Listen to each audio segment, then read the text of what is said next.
Hello students, welcome to the class of digital communication. We have already seen the basic concepts of power spectral density and line codes, and in the last class we have also discussed the power spectral density of polar line signaling or polar line code.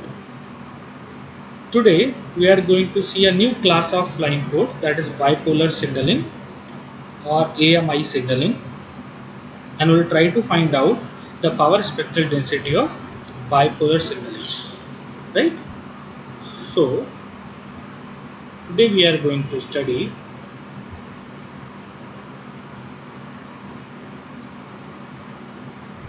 the power spectral density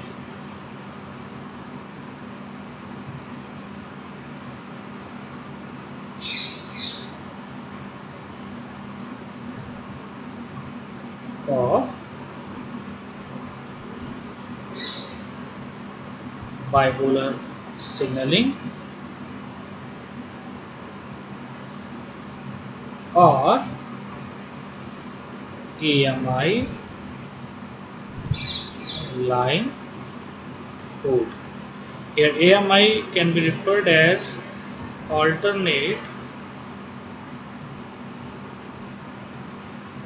mark inversion, right? So this is the full form of AMI. So we have to see the power spectral density of bipolar signaling or AMI line code, right? So what is bipolar signaling? As we have seen in the polar signaling that one can be represented by plus pt and 0 can be represented by minus pt. But here in bipolar signaling,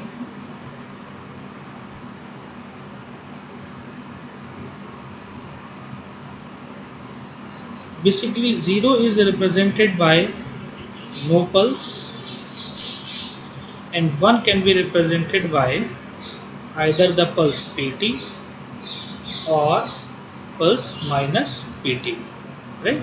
So here the concept is what, that either we are means for 0 we are sending no pulse, and for 1 we are sending the pulse pt or pulse minus pt. So basically the choice of pt or minus pt will depend that what was the previous pulse, right? So if previous if two consecutive ones are coming, then if first one is represented by plus pt, then the second one will be represented by minus pt and vice versa, right? So this is the concept. So for example, if your data is like this 0 1 1, so it means that 0 means no pulse. This one, for example, we are giving this one to plus pt, then the next one will be coded as minus pt. So the next coming one will be now coded with plus pt because the previous one was minus pt.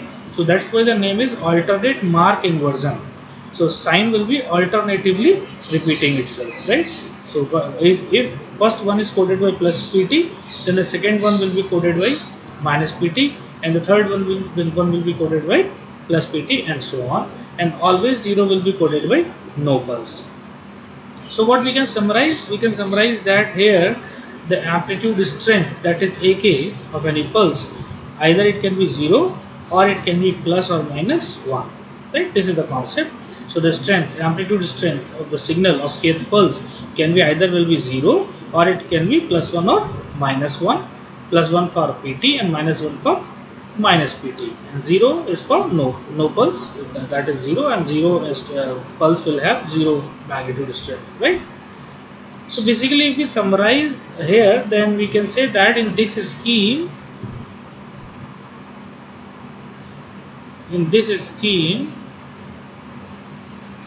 basically we are having three choices. One is plus pt, then we can have choice 0, then we can have minus pt, right? So this scheme can also be named as ternary scheme. This scheme can also be named as ternary scheme. Why? Because here basically we are having three choices, right? So it is not pure binary scheme. So this is a point to note. But see, because we are having pt 0 and minus pt, that's why the scheme can be also named as can also be treated as ternary scheme rather than binary scheme, right? So this is the introduction of bipolar signaling. Now ultimately our objective is to calculate the power spectral density. So now we are going to calculate the power spectral density. So we know that the power spectral density was defined as S by F, that was equal to mod of Pf square upon Tb, and in bracket R naught plus 2 times of summation n is equal to 1 to infinity Rn cos of 2 pi Fn Tb. Right? In this way we have defined the power spectral density of any line code, and we have to calculate the values of R0, R1 and Rn for a particular line code, right? So here we have to calculate these values, and we know that what are these R0, R1 and Rn? These are basically discrete autocorrelation functions. Discrete autocorrelation functions. So we have to calculate these values in the case of bipolar line code. Okay. So we can calculate R0 first. Then for the calculation of R0, we know that the formula which we can use is R0 is equal to limit n tending towards infinity 1 upon n summation over k ak square. So this is basically the value of R0.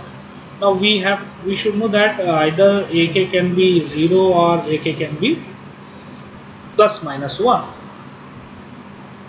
So what is the choice? Either AK can be 0 or AK can be plus minus 1. So 0 and plus minus 1 both are equally likely. Both are equally likely. What is the meaning of equally likely? Equally likely means 50% chance that there will be 0 and 50% chance there may be plus minus 1. So we can generalize that for for in the case of capital N pulses, n by 2 pulses may have 0 and n by 2 pulses may give the value plus or plus minus 1, right? So in this case the value of R0 can be written as limit n tending towards infinity 1 upon n, and at the place of this summation what we can write down now? We can add all these pulses, n by 2 pulses for 0 and plus n by 2 pulses for plus minus 1 square, right? So we know that this 0 square is 0, so n by 2 into 0 will become 0, but here plus minus 1 square will always be plus 1, so it will be n by 2. So the value of R0 will be directly 1 by n into n by 2, 1 by n into n by 2, so it can be equal to 1 by 2. So hence we have calculated the value of R0, which is nothing but 1 by 2. Right? So once we have calculated the value of R0, now we should calculate the value of R1. These all calculations we have already done. These all calculations we have already done in the case of polar line code. So we are just repeating all those cases here. So now we have to calculate the value of R1. So to calculate the value of R1, what we can do? We can use the formula R1 is equal to limit n tending towards infinity 1 upon n summation over k ak into ak plus n. Sorry, it is ak into ak plus 1. So I should take eraser. I should erase this n. Right? Again,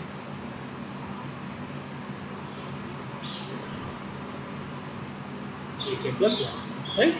Now again we can see what are the choices, ak and ak plus 1. So it will be 0 0 0 1 1 0 1 1. Right? These four choices are there. So if you take the product of ak into ak plus 1, then it will become 0, it will become 0, it will become 0, and this value basically it will come out to be minus 1. Why? Because we know that in the case of two consecutive ones we have to represent first one by plus positive pulse and the second one by negative pulse. So first one will be treated as 1 and the second one will be treated as minus 1. So the product of 1 into minus 1 will give you minus 1. This is a point to note, right? And rest all these cases will give you 0. So if we generalize this concept for capital N pulses, So what we can write down? We can write down these 3n by 4 pulses will give you 0, and n by 4 pulses will give you minus 1, right? So hence you can add these all pulses. So to calculate the value of R1, I should draw a line here.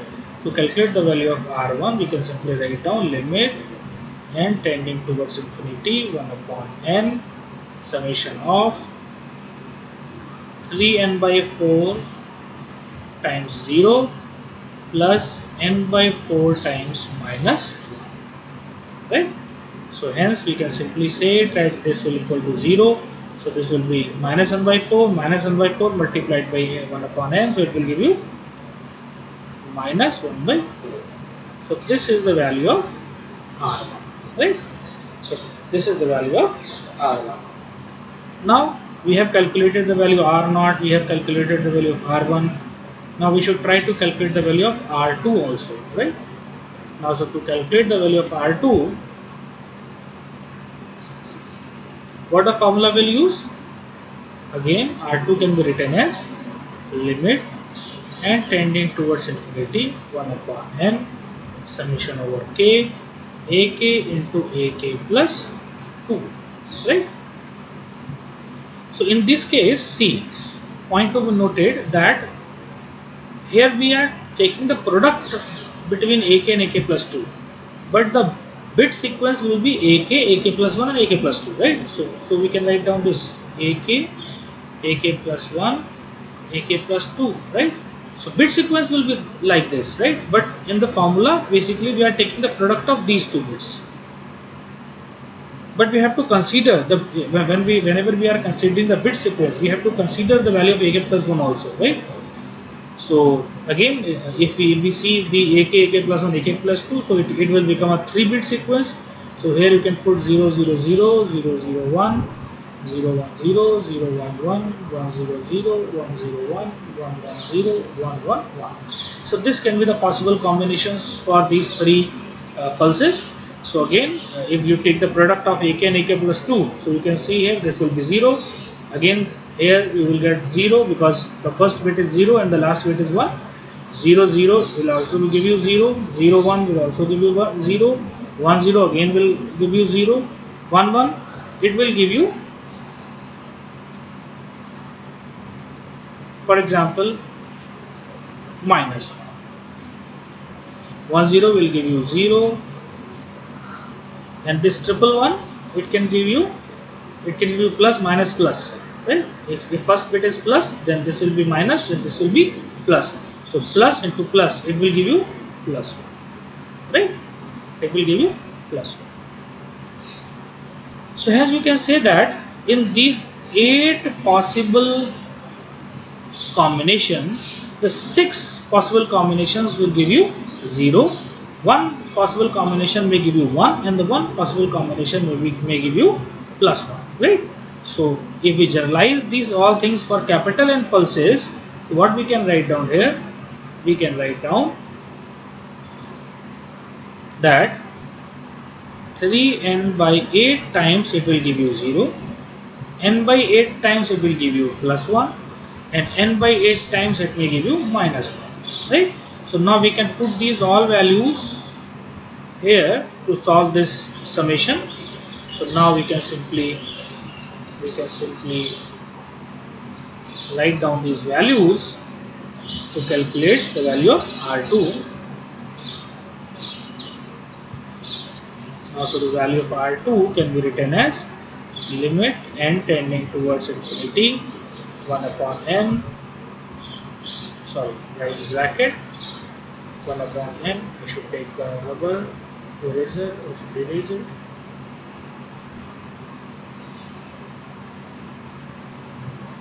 It can be 3n by 8 times 0 plus n by 8 times minus 1 plus n by 8 times plus 1, right? If we do so, it is very clear that 3n by 8 into 0 will equal to 0. This will be minus n by 8 and this will be plus n by 8. So these terms will also cancelled out. So ultimately you can summarize that R2 can be equal to 0. So once we get R2 is equal to 0, then it is very obvious Then the next coming autocorrelation, that is R3, R4 dash dash Rn, all these autocorrelation will equal to 0, right? Because when our pulse AK and AK plus 2 is not having any relationship, then there is no question about that the pulse AK will have any relationship with with AK plus 3 or AK plus 4 or AK plus n, right? So once we get first value 0 for any autocorrelation, all the next values of those discrete autocorrelation functions will automatically become 0, right? So it means that R3, R4 and Rn may be equal to 0. So now we have calculated all those values of uh, R0 and R1 and R2. So again I can summarize that the value of R0 which we have calculated was 1 by 2. It was 1 by 2, where the value of R1 was minus 1 by 4, and the value of Rn is equal to 0 only for n is greater than 1. This is the important point, right? Only for n is greater than 1.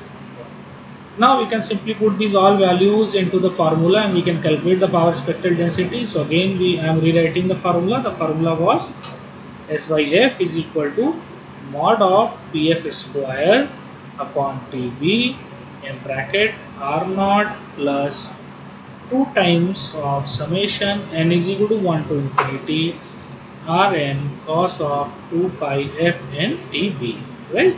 This is the formula. Now what we should do?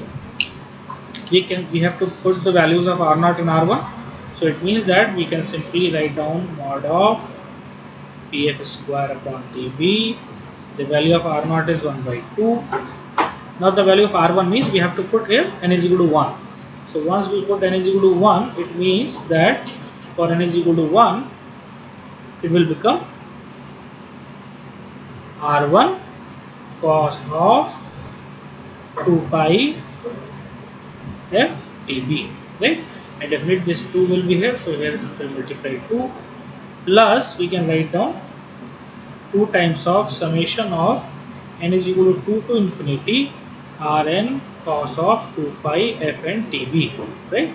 This we can write down, and we know that the value of Rn is 0 for n is greater than 1. So all these terms will be 0. So here we can simply write down mod of Pf square upon Tb in bracket 1 by 2 plus the value of R1 is, it is minus 1 by 4. So rather I am writing here plus, I should write down the value of R1. So I can simply rub it, and again can rewrite here minus of 2 times of R1 is 1 by 4. So into 1 by 4 cos of 2 pi f Tb, right? So here 2 2s are 4, so it will be cancelled out. So we can take 1 by 2 common. So I am again rewriting it here, that it can be written as mod of Pf square upon Tb, 2 Tb in fact, 1 minus cos of 2 pi f Tb. Because here we have 1 by 2 we have taken as a common, right? So 1 by 2 as it came out, so it will be mod of Pf square upon 2 Tb, and in bracket we can write down 1 minus cos of 2 pi f Tb. Now further we can write down that S by F can be written as mod of Pf square upon Tb in bracket, sorry, for 2 Tb in bracket 1 minus cos of 2 pi f Tb, right? So we know that cos of 2 pi f Tb can be treated as cos 2 theta. So cos 2 theta can be equal to 1 minus 2 sin square theta. So we can simply manipulate this cos 2 pi f Tb into 1 minus 2 sin square theta, right? So I can put it here. So this can be further simplified as mod of Pf square upon 2 Tb in bracket, it can be simply 1 minus 1 minus 1 minus 2 sin square pi f dB, right? This we can write down. So if we open the bracket, then we can simply write it down like mod of pf square upon 2 dB in bracket 1 minus 1 plus 2 sine square pi f dB. So 1 and 1 will be cancelled out. This 2 is cancelled from this 2. So it can be simply write down now mod of pf square upon dB in bracket sine square pi f dB. So this is the power spectral density which we have calculated for the case of bipolar signaling, right? So this is the power spectral density. Here we can again rewrite it. So the power spectral density can be rewritten here as SYF, or this is for bipolar line pole, right?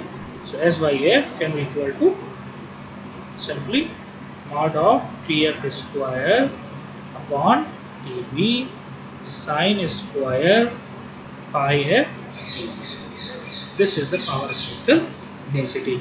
Here one point is very important, that if we put f is equal to 0, so the whole factor will become 0. So if we put f is equal to 0, it means that the power spectral density, right, SY0 will also be equal to 0. So here we are getting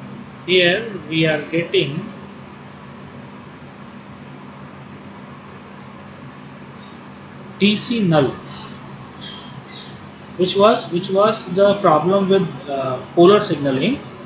We have seen in the last class that in polar signaling we are not getting the DC null. We have to make certain arrangements to get DC null, right? But here automatically we are getting DC null. So this is the advantage of this bipolar signaling, that here we are getting DC null, and it means that AC coupling is easily possible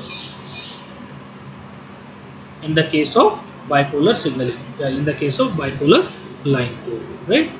Now we know that for the purpose of comparison we have considered the pulse shape was like half width rectangular wave, as we have calculated, considered in the last lecture. So the same half width rectangular pulse I am considering here. So if I am directly putting the value of the Fourier transform of that rectangular pulse, because I have already told you that Fourier transform of that pulse will be a sinc function, and we have derived it in the last class.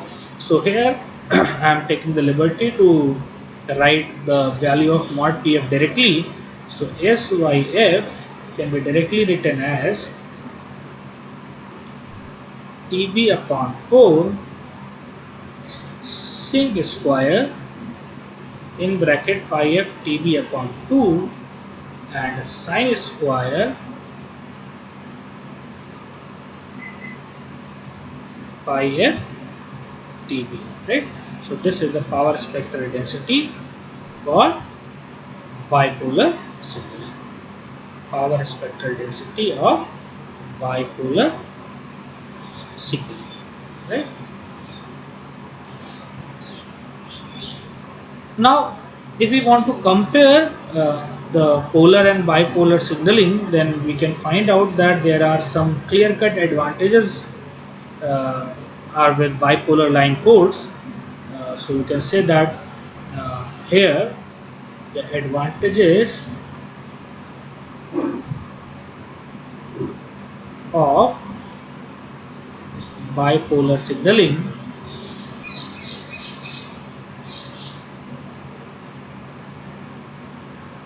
first advantage can be that this spectrum has DC null. The spectrum has DC null, right? DC null means at f is equal to 0, the power spectral density will equal to 0, and because of this DC null, AC coupling is easily possible in bipolar line code, right? Which was not possible in polar line code, right? This is the concept. So here, because the spectrum has a DC null, so AC coupling is possible, right? The second point is that the bandwidth requirement is not excessive, right? In polar signaling, as you remember, in polar signaling, the bandwidth requirement was 2 times of RB. But when we take the case of bipolar signaling, in that case, the bandwidth requirement is just RB, right? It is just RB. So this is again the advantage of bipolar line code on the front of bandwidth, right? The third advantage can be considered as that this particular code is also having single error detection capacity, right? This particular code can easily detect a single bit error, right? It cannot detect more than single bit, but single bit error can be easily detected in this code. So this is again the advantage of the bipolar signaling over polar signaling. The single disadvantage what we can consider here, the single disadvantage can be considered here that the power requirement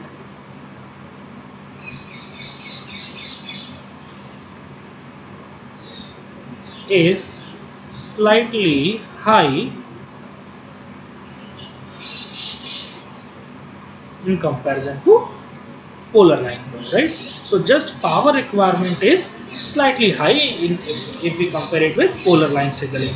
So you can see that here some of the advantages are there with bipolar signaling, and there are some limitations also. So now it will depend on the application, that what type of application you are having. So according to your application or according to your limitations, requirements, you have to choose a proper line code. The choice may be polar line code or bipolar line code. But in general, we can conclude that bipolar line code may have some advantages over polar line code, right?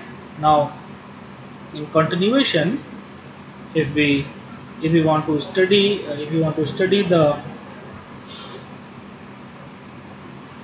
graph of, or the comparison of, the polar line signaling and the bipolar line signaling in terms of its graph, then we can simply plot the graph. For example, this is 0, this is RB, and this is 2RB. Then it is very clear that in bipolar signaling, the first null should come at RB, because the bandwidth is what, RB, right? And we have already written it that we are having the first null at RB, right? So because it is a DC DC null, so power spectral density at 0, it will be 0, and in between it will go to up, because we are having sinc and sine function, right? So again I am writing here, it can be like this, right? And then the same pulse can be repeated for the next interval, and so on, right? So this is the pulse, this is the pulse, this is the graphical representation of bipolar signaling. This is bipolar signaling. You can clearly see here that the bandwidth of this signaling is RB, because this is the first null, right? This is the first null after 0. So the gap between this 0 to this null is basically the bandwidth of this pulse, right? So you can see here that this is the bandwidth requirement, which is nothing but RB in the case of bipolar signaling. But in the case of, if we see the case of polar signaling, we have remembered that in the case of polar signaling, basically we are having a sine pulse, but then that sine pulse becomes 0 at 2RB, right? That sine pulse becomes 0 at 2RB. So the bandwidth requirement in the polar signaling was 2RB. This graph we have already seen in the last lecture. So I'm just drawing it like this. And the problem with polar signaling was also there that it was having non-zero DC component, right? So at f is equal to 0, the polar signaling, the value of polar signaling or power spectral density is not 0, right? So this graph is basically of polar signaling. This graph is basically of polar signaling. So here, with the help of these two graphs, you can easily compare the polar signaling and bipolar signaling, or polar line code or bipolar line code, and you can clearly see there are certain advantages in terms of bandwidth and in terms of DC component with bipolar signal.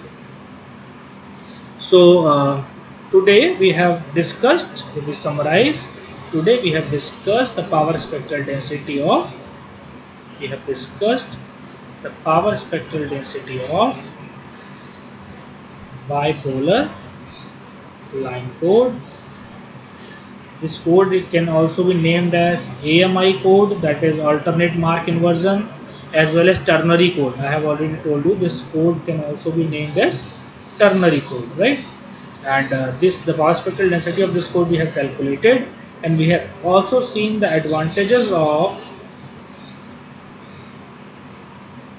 bipolar code over polar line code, right? These things we have seen in the class.